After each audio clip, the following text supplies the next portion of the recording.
దొంగ నోట్లు తయారు చేసే వాళ్ళు పోలీసులు పట్టుకున్నట్టు మీరు ఎక్కడో దగ్గర వినే ఉంటారు. కానీ అసలైన నోట్స్ ఎలా తయారు చేస్తారు? ఒక నోటు ధర ఎంత అవుతుంది? అసలు నోట్స్ ఎక్కడ తయారు చేస్తారు?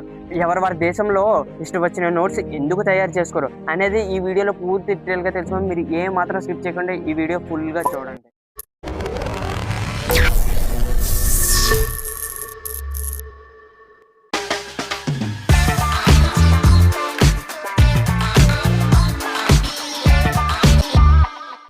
డబ్బు ఎక్కడ తయారవుతుంది అంటే మీరు అనుకున్నట్టు ఒక్క చోటన తయారవుతుంది ఈ డబ్బు అనేది మన దేశంలో 4 చోట్ల తయారవుతుంది. అవి ఎక్కడంటే నాసిక్, మైసూర్, దివాస్, సల్బోన్ అనే ప్రదేశాల్లో ఇవి తయారవుతాయి అనమాట. నాసిక్ అండ్ దివాస్ అయితే మినిస్ట్రీ ఆఫ్ ఫైనాన్స్ అండర్ లో ఉంటాయి. మరి మైసూర్ అండ్ సల్బోన్ రిజర్వ్ బ్యాంక్ ఆఫ్ అండర్ లో ఉంటాయి. మరి కాయిన్స్ ఎక్కడ తయారవుతాయి అంటే ఇవి కూడా 4 చోట్లలో తయారవుతాయి అనమాట. అవి ఎక్కడంటే ముంబై, హైదరాబాద్, కోల్కతా, నోడియా అనే ప్రదేశాల్లో కాయిన్స్ అనేవి తయారవుతాయి. ఈ 4 చోట్ల కూడా ఆర్బీఐ అండర్ లోకి వస్తాయి అనమాట. మరి నోట్స్ ఎలా తయారవుతాయి అంటే మొదటగా ఇంక్ అనేది బయట దేశాల నుంచి దిగుబడి చేసుకుంటారు.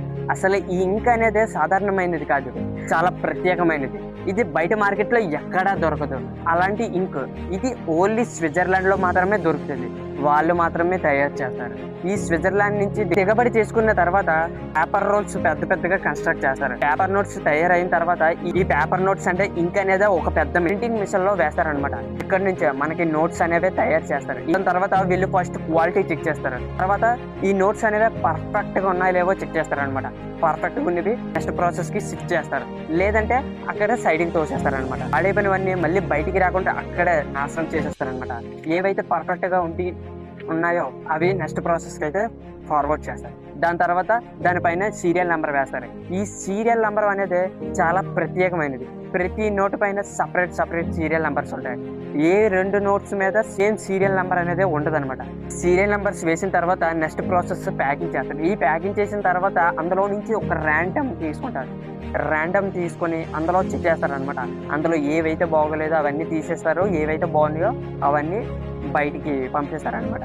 ఇవి అసలు ఎక్కడికి పంపిస్తారంటే మనకి రిజర్వ్ బ్యాంక్ ఆఫ్ ఇండియాలో ఎక్కడైతే ఉన్నాయో ఆ చోట్ల అన్నింటికి పంపిస్తారనమాట. నుంచి ఏదైనా ఓకే అవుద్ది అనమాట. ఇక్కడ నుంచి ఓకే చేసిన తర్వాత ప్రతి చిన్న బ్యాంక్స్ కానీ అయితే ట్రాన్స్ఫర్ చేస్తారు.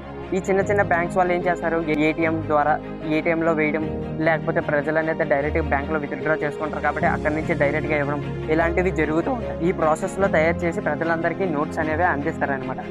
ఈ నోట్స్ తయారు చేయడానికి ఒక్కొక్క నోటుకి ఎంత ధర పడుతుంది? ఎగ్జాంపుల్ ఒక 20,000 నోట్ తీసుకుంటే 4.18 రూపీస్ అంటే ₹4.18 పడింది. తర్వాత చూసుకుంటే 3.53 రూపీస్ అంటే ₹3.53కి రిడ్యూస్ అయింది.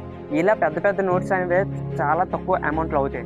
మరి చిన్న నోట్స్ ₹10 నోట్స్, ₹20 నోట్స్, ₹50 నోట్స్ మరి ఏమవుతాయి అంటే ఈ చిన్న నోట్స్కి చాలా ఎక్కువ అమౌంట్ అవుతుంది అనమాట. ఎందుకంటే ఈ చిన్న నోట్స్ అనేవి ఎక్కువ యూజ్ చేస్తారు, దాంతోపాటు చిరిగిపోతాయి కాబట్టి ఎక్కువ. అందుకనే దీన్ని తయారు చేయడానికి ఎక్కువ అమౌంట్ అవుతుంది అనమాట. 2,000 నోట్స్కి 5,000 నోట్ల కంటే ఈ ₹10 నోట్స్, ₹20 నోట్లకి ఎక్కువ అమౌంట్ అవుతుంది తయారు చేయడానికి. కనీసే మన గవర్నమెంట్ ఏం చేస్తుందంటే కరెన్సీ నోట్స్ తేయడానికి ప్రయత్నిస్తుంది. అది కూడా ఈ ఫస్ట్ 10-20 రూపీస్ నుంచే ప్రారంభమవుతుంది. మరి ప్రతి దేశంలో ఇష్టం వచ్చిన నోట్స్ తయారు చేయొచ్చు కదా, దానికి ఎటువంటి ప్రాబ్లం లేదు కదా అని మీరు అనుకోవచ్చు. కానీ ఇలా ఇష్టం వచ్చిన నోట్స్ తయారు చేసే ప్రతి దేశంలో పేదరికం ఉండదు కదా. వ్యతిరేకంగా ఎవరికి ఇష్టం వచ్చిన నోట్స్ తయారు చేసుకుంటే తన వాల్యూ అనేది పడిపోద్ది అనమాట. మీరు ఎగ్జాంపుల్ చూసుకుంటే మన రూపాయి వాల్యూ డాలర్ వాల్యూ కంపేర్ చేస్తే మన రూపాయి వాల్యూ విపరీతంగా పడిపోయింది. సేమ్ అలాగే మన ఇష్టం వచ్చిన నోట్స్ అనేది తయారు చేసుకుంటే మన ప్రతి దేశానికి అనేది విపరీతంగా తగ్గిపోద్ది అనమాట. అందుకనిసే ఎవరికి నచ్చినట్టు వాళ్ళు ఎక్కువ నోట్స్ అనేది తయారు చేసుకోరు. ఎలా తయారు చేస్తారు కంపేర్ చేస్తూ అంటే వాళ్ళ దేశం యొక్క economy, growth rate and GDP, reserve funds ఇవన్నిటిని క్యాలిక్యులేట్ చేసుకొని కంపేర్ చేసుకొని ఈ నోట్స్ అనేది లిమిటెడ్లో తయారు చేసి జనాలకి అందిస్తారనమాట. కానీ ఎవరికి ఇష్టం వచ్చినట్టు వాళ్ళు నోట్స్ అయితే తయారు చేయరు. అందుకనేసే వీళ్ళు రూల్స్ ప్రకారంగా ప్రతి దేశంలో ఎక్కువ తయారు చేయాలో అంతవరకే నోట్స్ అనేది తయారు చేస్తారు. ఈ ఇన్ఫర్మేషన్లో మీరు కొత్తగా తెలుసుకునే ఉంటారు. ఈ నోట్స్ మీద మీ అభిప్రాయం ఏంటి? కామెంట్లో తెలపండి. ఇలాంటి మరిన్ని విషయాల కోసం మన అకౌంట్ని సబ్స్క్రైబ్ చేసుకోండి. నెక్స్ట్ వీడియోలో కలుద్దాం. బాయ్.